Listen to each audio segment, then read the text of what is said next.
Pemirsa, debat ketiga Capres-Cawapres pada minggu kemarin berlangsung panas. Antara Anies dan Ganjar dikatakan kompak menyerang paslon nomor 2 Prabowo Subianto.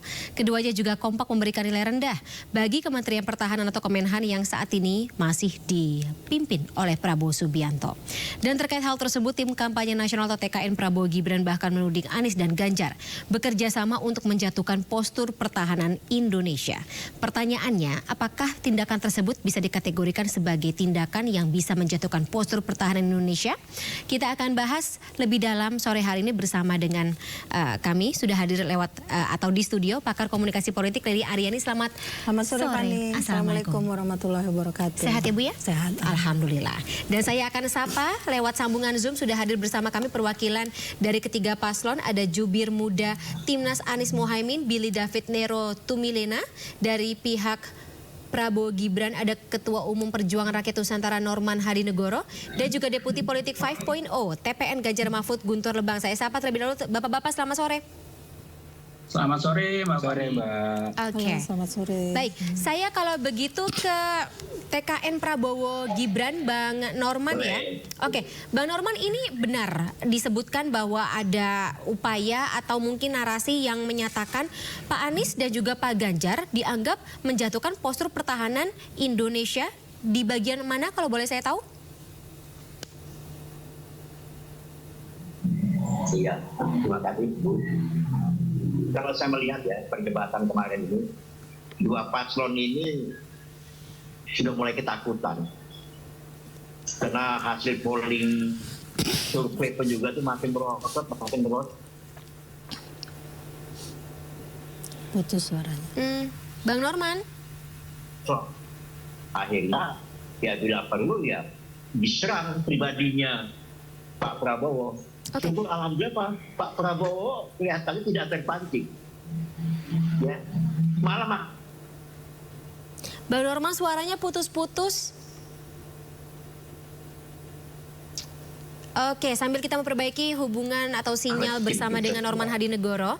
Bang Norman, kembali tersambungkah?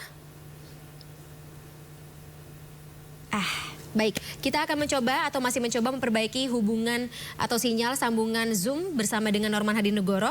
Kalau begitu saya ke paslon 01 dulu, Bang Billy. Oke. Bang Billy mungkin sudah dengar juga dan sudah baca ya yang berkembang narasinya di media sosial. Tanggapannya terkait dengan Pak Anies dan juga Pak Ganjar sama-sama bekerja sama untuk menjatuhkan Prabowo Subianto. Baik. Dalam konteks, maaf ini saya. Bang Billy ya? Ya, maaf, dalam konteks debat kan tentu kita mengedepankan data berupa data teknokratis, data faktual, dan juga data-data lain yang akan dibahas dan sesuai dengan substansi yang dibahas di debat. Dan kalau kita ingat apa yang disampaikan, baik itu paslon 01 ataupun paslon 03, semuanya terkait. Tidak ada yang keluar dari koridor kaedah substansi.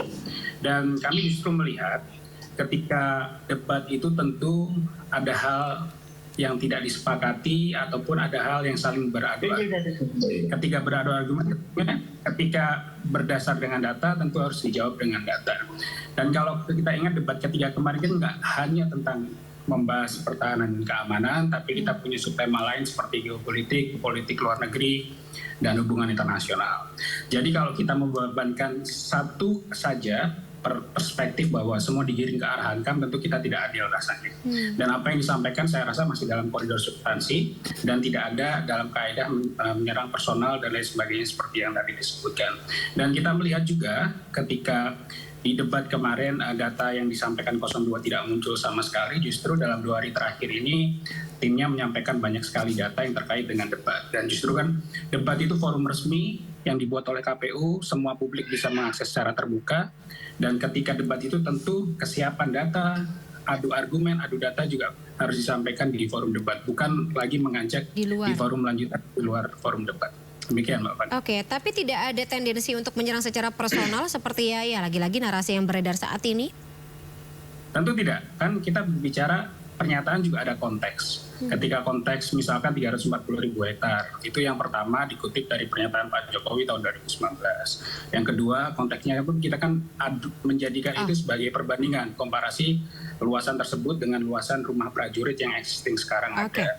Dan yang kedua juga dari 01 dan 03 selama debat pun kita nggak pernah berjanji apa-apa, nggak pernah diskusi apapun, dan justru dinamika yang terjadi ketika debat itu menunjukkan bagaimana kesiapan data, bagaimana pengalaman atau dalam sebagai Menteri Pertahanan bisa tercerminkan. Baik, saya kembali ke Bang Norman lagi deh, mumpung Bang Norman sudah, saya harap ini sambungannya sudah cukup atau lebih baik. Bagaimana Bang Norman, monggo diteruskan. Ya, saya lihat perdebatan itu sudah pribadi ya. Jadi kayak debat pusing. Jadi dua calon presiden ini itu tidak mencerminkan negarawan, kalau saya lihat. Tidak mencerminkan calon presiden. Ya, yang saya lihat itu rasanya aktivis. Ya. Jadi yang ditongolkan aktivisnya. Ya. Di sini kan jual konsep, jual gagasan, jual ide.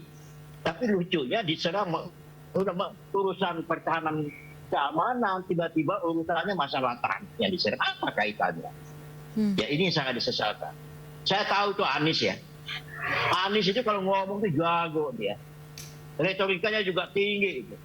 Tapi kalau kerja, lihat aja Jakarta kayak apa ternyata. Poranda kemudian. Dan satu, Anies itu harus nggak pernah mensyukuri. Anies itu waktu di gubernur itu dibiayai oleh Pak Prabowo. Sampai Pak Prabowo menggadai tanahnya untuk membantu Anies. Begitu ya. Jadi kalau saya melihat, memang saya tidak punya etika. Dia bicara etika tapi tidak punya etika. Itu dari saya. Terima kasih. Bang Billy. Bang Billy tanggapannya. Kalau kita tangkap penjelasan Pak Norman ini mencerminkan apa yang dikatakan Capres 02. Kalau kita berbicara tentang status yang disampaikan di debat, tentu kan ya kita bahasanya debat, kenapa malah bahas DKI, kenapa malah bahas etika. Kita itu kan nggak pernah menyerang personal dengan data, dengan argumen, tapi yang menangkap personal kan kita pertanyakan. Dan itu yang patut kita jelas. Itu Mbak Fani. Oke. Mas Guntur juga merasa seperti inikah gitu ketika Pak Ganjar dikatakan mencemooh kinerja dari Menhan atau Kementerian Pertahanan dengan memberikan nilai 5? Iya Mbak, kalau menurut kami yang kami bawakan lagi-lagi bukan data rahasia ya. Itu adalah indeks-indeks global dan pengalaman kami bilang indeks-indeks tersebutlah yang digunakan banyak konsultan luar negeri, perusahaan-perusahaan luar negeri untuk ketika menilai sebuah negara. Dan kalaupun misalnya Pak Prabowo dengan jelas mendengarkan pertanyaan Pak Ganjar, itu Pak Ganjar bilang ini ada masalah Indonesia secara umum yang kemudian ditarik ke bawah ke isu Kemhan ketika membicarakan MF. Jadi kami rasa ini bukan personal, bahwa tidak hanya kita yang melihat ada situasi yang tidak benar di Indonesia, berbagai konteks dan indeks global yang berhubungan dengan pertahanan dan keamanan pun menunjukkan hal yang sama. Nah, tanggung jawab Pak Prabowo sebagai Kemhan di sini datanya MEF. Ini kami jujur setengah mati Mbak nyari MEF ini karena tidak dibuka ke publik oleh Kemhan. Satu, kalaupun ada, kami ketemunya dari sebuah situs berita yang mengutip sebuah acara TNI. Jadi informasi rahasia dong, Mas Guntur. Bersih. Apakah informasi rahasia yang nggak boleh dibuka ke publik atau bagaimana sehingga susah untuk diakses? Enggak juga Mbak, kami rasa karena akhirnya ada kami menemukan pencapaian 5 tahun di website Kemenko Polhukam. Dan lagi-lagi di sini Pak Mahfud sudah bilang dia mengerti mana yang rahasia, mana yang tidak, dan kami rasa capaian MF itu adalah barometer terendah bagi publik untuk mengerti kinerja seorang Menteri Pertahanan. Jadi kalau itu sudah dirahasiakan, dan kami nggak minta MF itu kurangnya di mana dibuka gitu loh, kita kurang senjata apa, enggak, kami hanya mempertanyakan angkanya kurang dengan anggaran yang terus naik selama ini, dan meskipun proporsinya turun ya, anggaran terus naik, itu bagaimana penjelasannya, dan kami sangat menunggu jawaban Pak Prabowo. Kami sudah membayangkan kira-kira jawabannya akan berputar-putar, misalnya ada COVID di sana, ada kebutuhan-kebutuhan lain, dan kami yakin Pak Ganjar sudah mempersiapkan itu. Sayangnya tidak sampai ke sana jawabannya, malah bilang data Anda salah, datanya salah. Makanya Pak Ganjar bilang, ya sudah kalau salah datanya tunjukkan. Jangan-jangan selama ini MF-nya 80%, tapi kita nggak nggak tahu gitu. Dan kalau saya pikir angka-angka seperti itu cukup wajar untuk diketahui publik dan bukan rahasia negara. Baik. Saya ke Bu Leli. Bu Leli, kita berarti bicara mengenai apa ya, perspektif kita sebagai penonton dan juga calon pemilih juga nih yang ada di luar sana. Apakah yang terjadi selama debat ketiga kemarin antara Pak Ganjar, Pak Anies dan juga Pak Prabowo sanggupkah menghancurkan postur pertahanan Republik Indonesia seperti yang diklaim oleh TKN? Kok kayaknya gampang banget menghancurkannya hanya lewat debat gitu ya. Jadi gini, sebenarnya debat itu sendiri kan adalah seni. Seni dalam mengelola komunikasi publik dan propaganda. Di sini kalau seumpamanya kan kalau kita mengenal kalau dalam musik itu kan ada genre nih, dangdut, rock dan sebagainya. Sebenarnya dalam seni mengelola komunikasi publik itu juga ada genrenya. Ada genre isi, genre interpretasi, dan genre tindakan komunikasi. Nah, melalui 3 genre inilah kita bisa membaca sebenarnya dari ketiga kandidat ini pesan apa, isi pesannya itu apa yang sebenarnya. Tentu harus sesuai dengan tema. Kalau saya melihat semuanya sesuai dengan tema ketika mereka menarasikan presentasinya. Cuma memang pada Anies nampaknya sudah mulai ada sentilan sedikit dan itu wajar saja karena esensi dari debat. Kita juga sering menjadi juri dalam debat, dalam banyak debat gitu ya. Itu memang yang ditonjolkan masing-masing dari kita harusnya memang. Jadi kita harus lebih dari orang lain. Nah, cuma cara menonjolkannya seperti apa. Itu dan satu. masing-masing orang juga punya gaya yang berbeda-beda. Punya gaya komunikasi yang berbeda-beda. Bahkan kita punya pemimpin dari mulai Bung Karno, misalnya kan, kemudian Pak Harto, Habibie, Gus Dur, Bu Mega, Pak SBY, Pak Jokowi, semuanya punya gaya komunikasi yang beda. Dan itu adalah keunikan kita sebagai bangsa. Nah, ketiga orang ini juga punya gaya komunikasi yang berbeda-beda. Saya kebetulan nih tiap pilkada, pilpres mungkin udah 10 tahun saya jadi lebih dari 10 tahun jadi narsum di sini termasuk di TPLN dan mengametin terus bagaimana proses perdebatan itu berlangsung. Nah, yang tersajikan ke publik pada isi pesan itu menurut saya sudah sesuai dengan standar yang memang dibutuhkan hanya sekian menit. Jadi memang fokus pada perhatian pada inti dari persoalan yang mana yang harus ditembak, yang mana yang harus diuraikan misalnya, itu satu. Pada genre interpretasi, nah interpretasi itulah kemudian mulai berkembang ketika mengajukan pertanyaan, masing-masing mencari celah. Kita kan perlu tahu nih, ketika orang lain bertanya atau berkata-kata, orang itu memperhatikan kalimatnya tuh bukan untuk menyimak, tapi untuk mencari mana bagian dari kata-katanya yang bisa dilempar balik. Itu interpretasinya akan berada di sana. Baru kemudian muncul genre tindakan komunikasi namanya. Itu juga bagian dari strategi debat, Bu? Bagian dari strategi debat. Jadi tindakan komunikasi itu gestur. Makanya sebenarnya yang dikomunikasikan semuanya itu adalah pesan politik. Dalam komunikasi politik diam pun berbicara. Entah kita berkaca pinggang, entah melirik mata, mata yang berkaca-kaca yang sekarang lagi viral nih di media sosial. Seperti begitu dramatisirnya demikian tinggi. Tapi itulah realitas yang hari ini netizen, terutama emak-emak, saya lihat itu perbincangan di media sosial memang cukup tinggi. Tapi semuanya terlalu tinggi kita ingin mengatakan, ingin menjatuhkan postur pertahanan.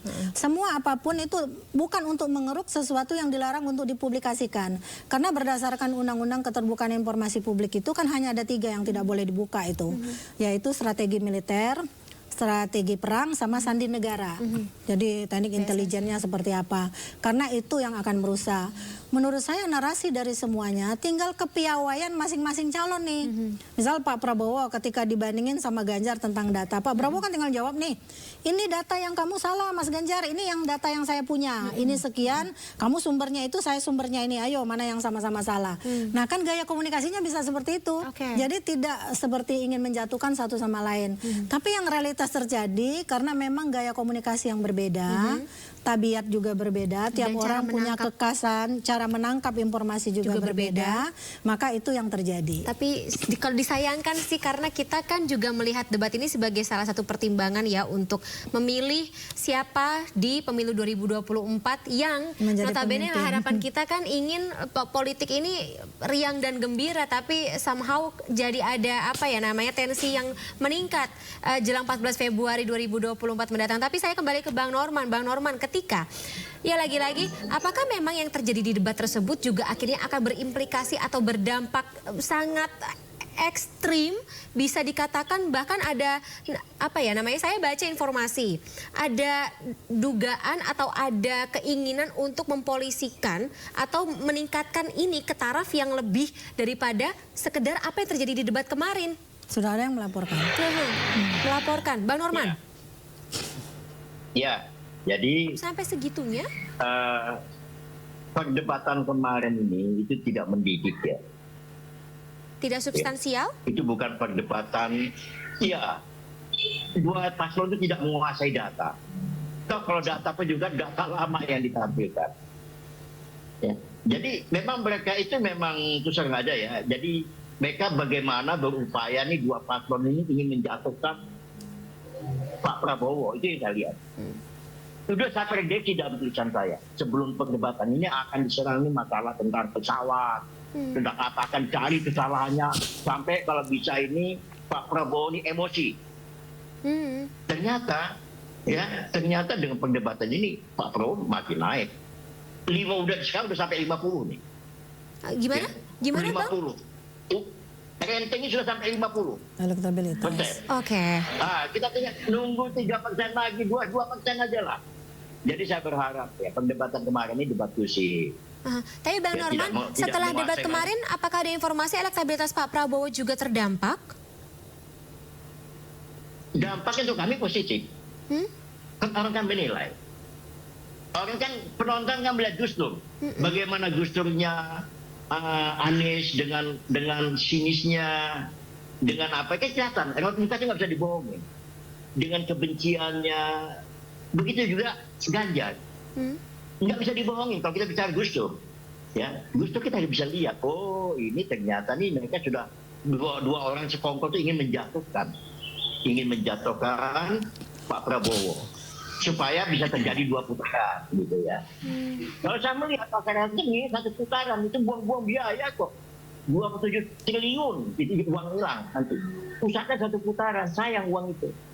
Ya, jadi saya berharap ya tolonglah sampaikan tuh yang bagian tim suksesnya tuh untuk Anies. Anies itu memang begitu orangnya. Kenapa saya ngikutin dia dari zaman gubernur tuh Anies itu? Nggak jelas itu orang. Saya yakin ya, gagal ini Anies jadi presiden, pasti akan nyalonin lagi jadi gubernur. Saya yakin-yakinnya. Karena wataknya orang lain sekali. Iya, dia ini boneka partai, boneka Tito. Udahlah, nggak usah bicara itulah. Kita transparan aja. Oke. Saya kalau bicara Anies ya, tidak punya etika itu aja. Baik. Kalau gitu saya ke Bang Billy, ketika ini ya lagi-lagi dianggap baik Pak Anies maupun Pak Ganjar dua-duanya saling menggunakan strategi debat tersebut atau yang terjadi, dan apapun yang sekarang saat ini narasi yang beredar di media sosial sebagai alat untuk mendompleng elektabilitas, meningkatkan elektabilitas.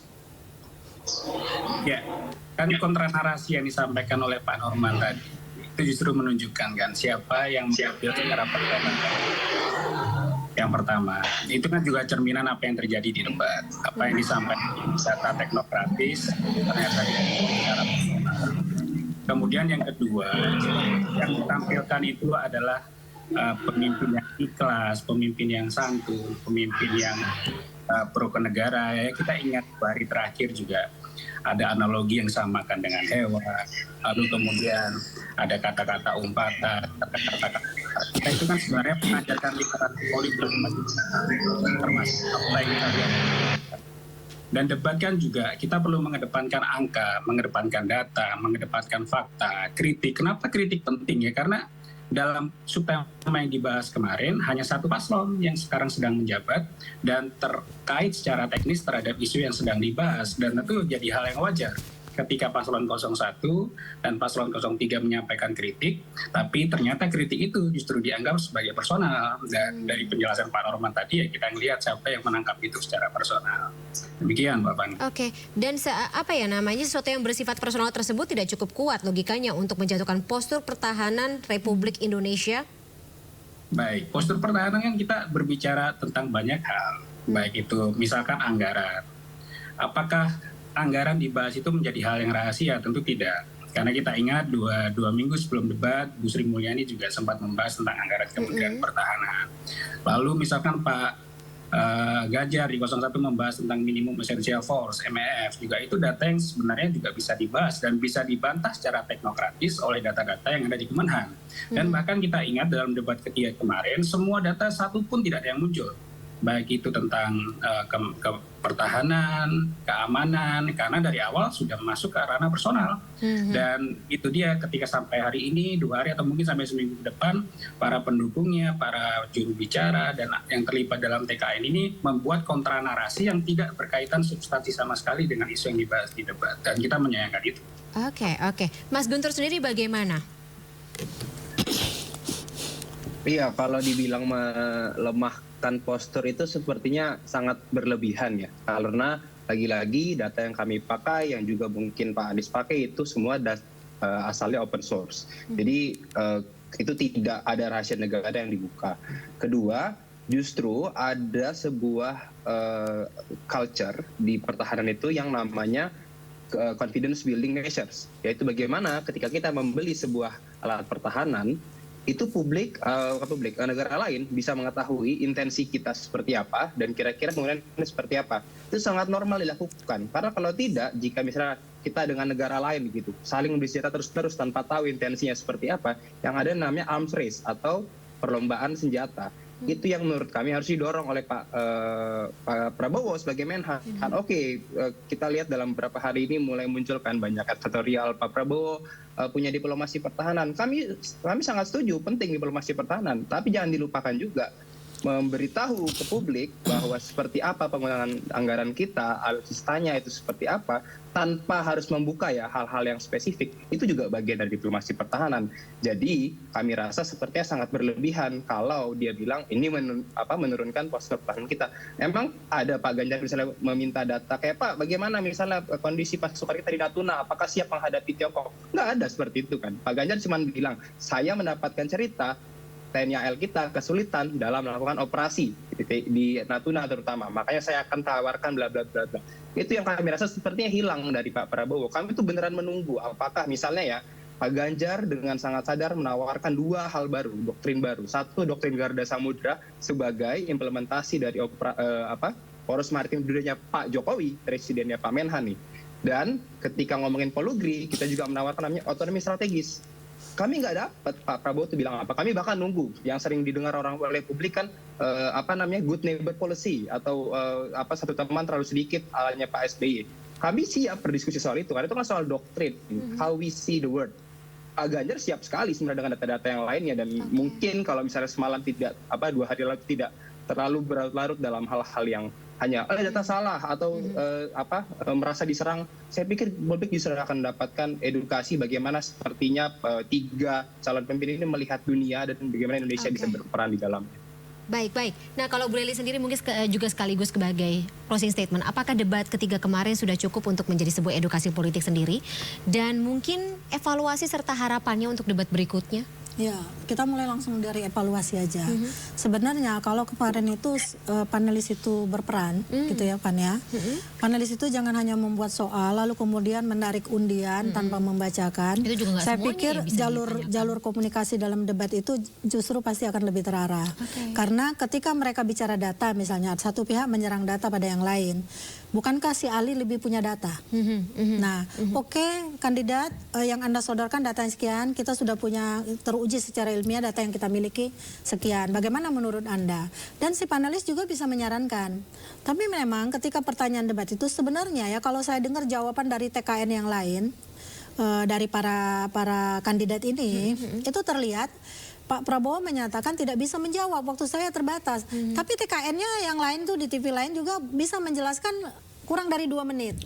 Artinya sepanjang data itu dipegang sebenarnya bisa. Mungkin Pak Prabowo juga mungkin karena tidak pegang data yang dimaksudkan sehingga dia tidak bisa menyodorkan itu. Jadi mengajak pertemuan itu bukan debat memang namanya. Di pihak lain saya dengar juga Anies mengkritisi soal food estate misalnya. Di saat banyak sekali militer kita yang tidak punya rumah gitu kan, gajinya yang kecil gitu. Bahkan ada sodokan lain nih dari Ganjar yang justru tidak berikan kami sebuah barang bekas, istilahnya senjata bekas atau apa yang bekas, akan saya siapkan museum untuk menyimpannya. Itu sebenarnya itu kata-kata itu menukik banget. Tapi kan justru tidak menarik perhatian dibanding sekedar perdebatan soal data mendata tadi. Meskipun data memang dibutuhkan sangat kan. Nah, kalau itu dari mana Anda tahu kita beli sekian barang bekas? Saya beli barang baru sekian, barang bekas sekian karena alasannya gini. Tidak masuk penjelasan, jelaskan lagi. Sebenarnya bisa, tapi karena tadi ya tipologi gaya komunikasi yang memang ada emosi di dalamnya, campur aduk tuh bermain semua di sana. Jadi akhirnya berkelindang itu tidak selesai dalam waktu, mereka dibatasi waktu juga. Jadi ada rasa tidak puas untuk menjelaskan. Jadi tidak bohong ya Bu, kemarin memang ada emosi yang bermain dalam perdebatan. Semuanya ada emosi. Ekspresi di mata, tarikan bibir, tarikan dengering semua terlihat. Gitu ya. Namanya juga manusia ya Bu ya. Tidak bisa lepas dari tiga-tiganya punya emosi. Betul. Tapi ya semoga ini bisa menjadi sebuah pertimbangan sendiri ya untuk bagaimana ada perbaikan atau mungkin ya lagi-lagi yang kita harapkan sebagai calon pemilih. Edukasi politik dalam yang keempat lebih debat. baik ya. Amin ya robbal alamin. Baik, Bu Leli, kemudian juga Mas Guntur, Bang Billy serta Bang Norman, terima kasih sebelumnya atas waktunya dalam Sindo sore hari ini. Karena waktu sudah terbatas, kita terpaksa sudahi dulu dialog kita ya. Jumpa lagi lain kesempatan. Sampai jumpa. Assalamualaikum. Ibu. Terima kasih. Terima kasih banyak semuanya.